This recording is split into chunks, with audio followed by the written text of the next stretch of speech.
grouping in this bar correct? According to grade 5 theory and all the manuals of the world, this is wrong. The middle of the bar isn't clear, the beats aren't properly separated, the grouping is just incorrect. But what if I told you that this is a real piece of music, written by a famous and well-regarded composer? Would it still be wrong? Or is there something deeper going on? This is Prokofiev. Do you think that Prokofiev didn't know the grouping rules? Of course he did. So why did he need to do this mess?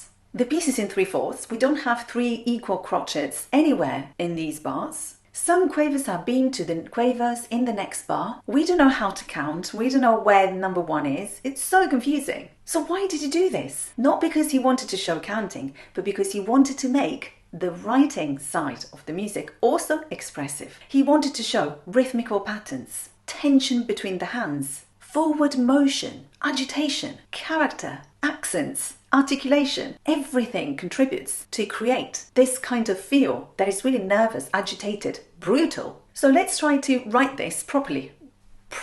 Have a look. Now everything is as per the manuals. Everything is super clear, yes, but the expression has disappeared. The energy flattened.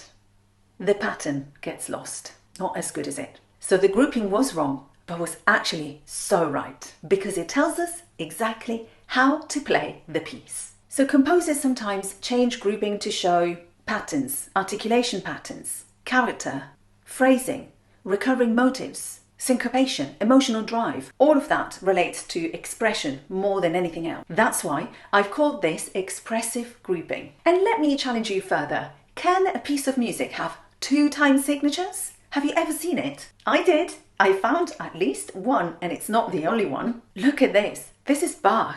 Bach. Baroque music. Centuries ago. He put 2 time signatures, 12/8 and 2 halves.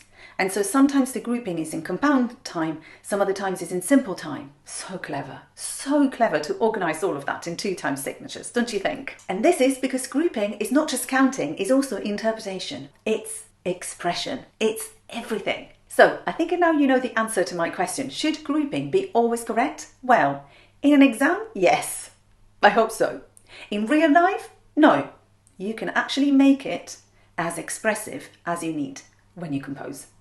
If you compose. Obviously, you must know the rules very well if you want to break them. So this is why I've got this video for you to watch and go deeper into counting and grouping. And don't forget to get the PDF so you can refer to it anytime you want. There's also a quiz at the end to check how much you remember about expressive grouping.